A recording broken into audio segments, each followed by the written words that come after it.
Hello, my friends. Welcome back to Storytime English. I am so glad you are here with me today. Take a deep breath, let your shoulders relax, and let this story carry you gently through time. Now, imagine for a moment that you are standing inside a large, round, wooden building. It has no roof. The sky is open above you. The afternoon sun shines down on a simple wooden stage. Around you, hundreds of people are standing close together, rich and poor, young and old, all looking at the same stage. The air smells of sawdust and smoke, and then a young man steps forward. He is not tall, he is not rich, he is not from a powerful family, but when he opens his mouth and begins to speak, every person in that building grows silent. His words are so beautiful, so powerful, so alive, that people will still be speaking them 400 years later. His name was William Shakespeare, and the words he wrote changed the English language forever. Stay with me, my friend. This is his story. The year was 1564. In a small English town called Stratford-upon-Avon, a baby boy was born. His father, John Shakespeare, was a glove maker. He worked with soft leather. He cut it, shaped it, and sewed it into fine gloves that he sold at the local market. His mother, Mary Arden, came from a respected family that owned farmland in the countryside. Stratford-upon-Avon was a quiet market town. It sat beside a gentle river called the Avon. It was not a great city. It was not a powerful place. It was a small, ordinary English town, with farms, stone churches, and narrow streets where everyone knew everyone. Young William went to the local grammar school. In those days, grammar school was serious and strict. The boys started early in the morning and studied until evening, 6 days a week. They studied Latin, the language of ancient Rome. They read the great Roman poets and writers. They memorized long passages. They practiced translating, writing, and speaking in formal language. It was hard work, but it gave William something very important. It filled his mind with stories. Stories of ancient wars, of brave heroes, of love and loss and power. These old Roman stories stayed with him for the rest of his life. Years later, you can find them hidden inside his greatest plays. And William loved words. He loved how they sounded. He loved how they felt. He loved the way a single sentence could make a person laugh, or cry, or think about the world in a completely new way. Even as a boy, he seemed to collect words the way other children collected stones or feathers. When William was 18 years old, he married a woman named Anne Hathaway. She was 26, 8 years older than him. This was unusual in those days, because the husband was almost always older than the wife. Together they had 3 children. First a daughter named Susanna, then twins, a boy named Hamnet, and a girl named Judith. William was a young husband and father in a small town. He probably helped his father in the glove shop. He walked the same streets he had walked as a child. His life seemed quiet. It seemed ordinary. It seemed like the kind of life that would never be remembered by history. But something inside William was restless. Something inside him was pulling him toward a bigger world. And soon, that restless feeling would change everything. Sometime in his mid-20s, William left Stratford. He left his wife. He left his children. He left his small, quiet town, and he traveled to London.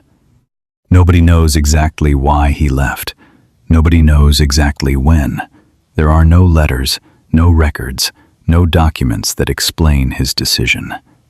Historians call these years the lost years, because the story of William Shakespeare simply goes silent for a time. It is one of the great mysteries of English history. But we do know where he ended up. He ended up in London, and London in the late 1580s was one of the most exciting, dangerous, and crowded cities in the world. London was enormous. More than 200,000 people lived there. The streets were loud and dirty, filled with merchants, soldiers, beggars, and thieves. The River Thames ran through the center of the city like a wide, dark road. Boats carried people from one side to the other.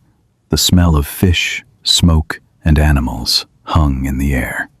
And in this great, noisy city, something new and wonderful was happening. The theater was becoming popular. Large wooden buildings were being built just outside the city walls. Inside them, actors stood on raised stages and performed plays for anyone who could pay. A ticket cost just 1 penny. This means almost everyone could go. The theater was not just for the rich. It was for everyone, and the people loved it. They cheered, they cried, they threw food when they did not like the play. The theater in London was loud, wild, and full of energy. William arrived in London as a nobody, a young man from a small town with no money, no connections, and no powerful friends. But he had something else. He had a gift for words that the world had not yet seen.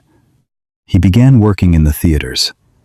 Some historians believe he started as an actor, performing small parts on stage. Others think he helped behind the scenes. We are not completely sure. But we are sure of one thing. He started writing plays, and when people heard his words, they knew immediately that this young man was extraordinary. But the path from nobody to the greatest writer in history was longer and harder than you might imagine. William wrote his first plays in the early 1590s.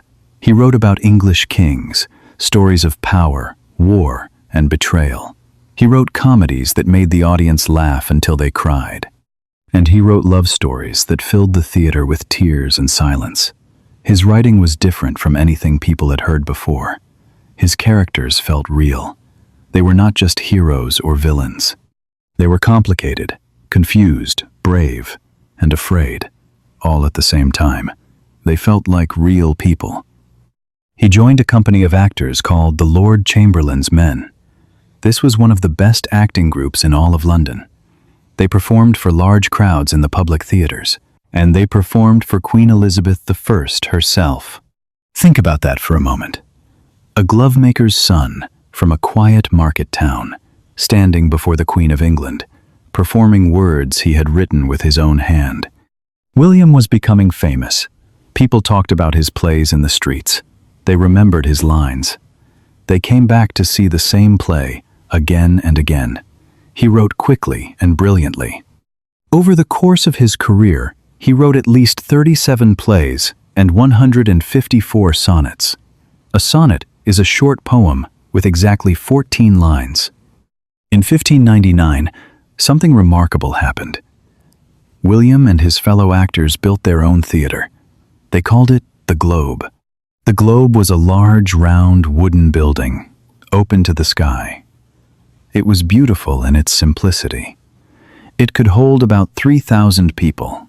The poorest members of the audience, called groundlings, stood on the ground right in front of the stage. The richer ones sat in covered seats higher up. The actors performed in the afternoon, using the natural light of the sun. There were no electric lights. There were no microphones. Just actors, a wooden stage, and the power of words. And on that stage, some of the greatest stories ever told came to life. Romeo and Juliet. The story of two young lovers from enemy families. Their love was so powerful, so forbidden, that it ended in tragedy. Hamlet. The story of a young prince who discovers that his own uncle murdered his father. He must decide what to do with that terrible truth. Macbeth. The dark tale of a brave soldier who kills a king to take the throne, and then slowly loses his mind to guilt and fear. A Midsummer Night's Dream. A magical, funny, and beautiful story about love and foolishness in an enchanted forest. These plays have been performed thousands and thousands of times in almost every country in the world. They have been translated into more than 100 languages. People perform them in parks, in schools, in grand theaters, and on tiny stages in small villages. After more than 400 years, Audiences still laugh and cry. They still feel exactly what Shakespeare wanted them to feel. His stories are not about one country or one time. They are about what it means to be human. But something was coming that would surprise you even more than his plays. Here is the part of the story that may interest you most as someone who is learning English.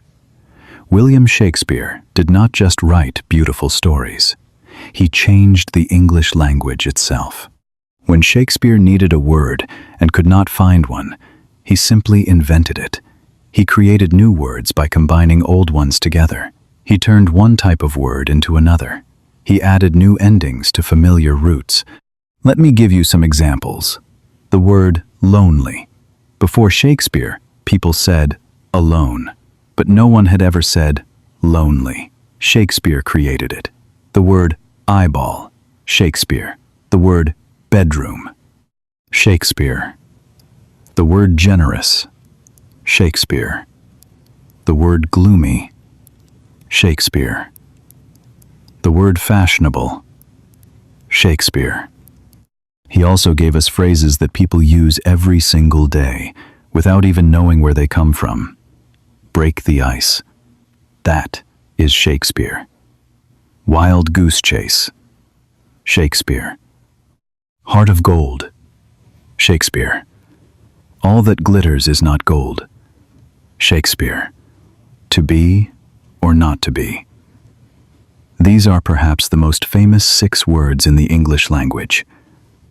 Experts believe that Shakespeare invented more than 1,700 words. Can you imagine that? One man, sitting at a wooden desk with a feather pen and a bottle of ink.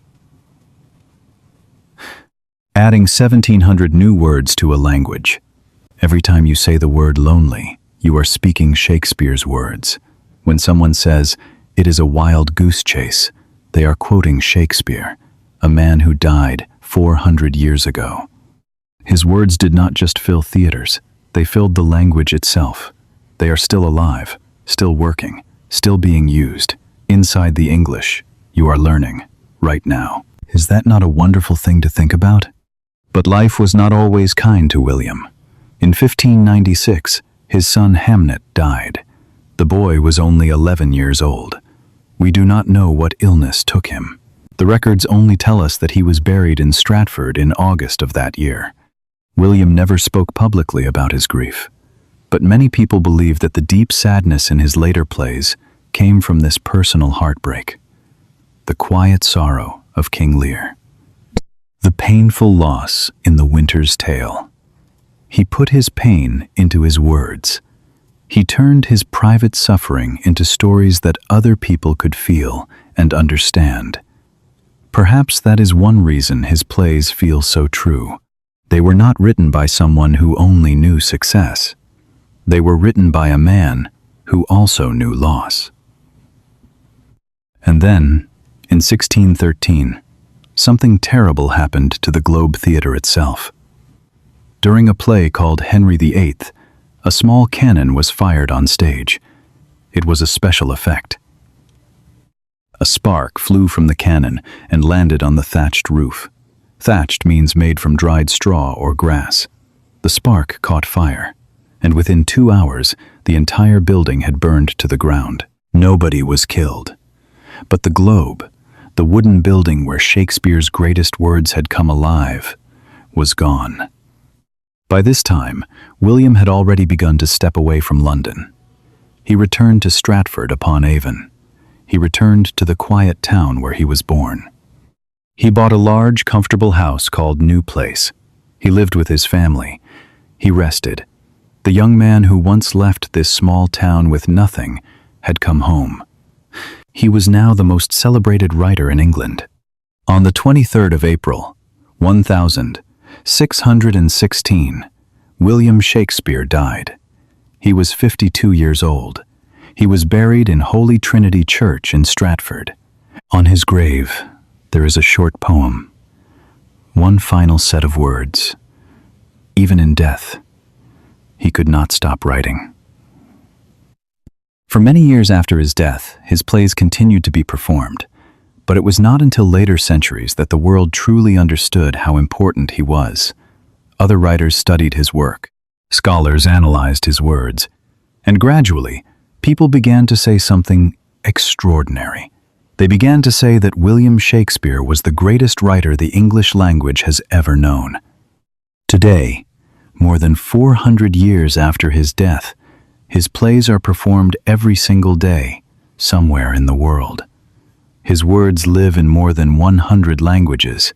His stories about love, jealousy, power, and fear still feel as true as the day he wrote them. He was not a king. He was not a general. He was not born into wealth or power. He was a boy from a small town who picked up a pen, and with that pen, he gave the world new words and new stories. He gave us a new way to understand what it means to be alive. And so, my friend, the story of the boy from Stratford comes gently to its end. He left behind no diary. He left behind no letters explaining how he felt or what he dreamed. He left behind only his words.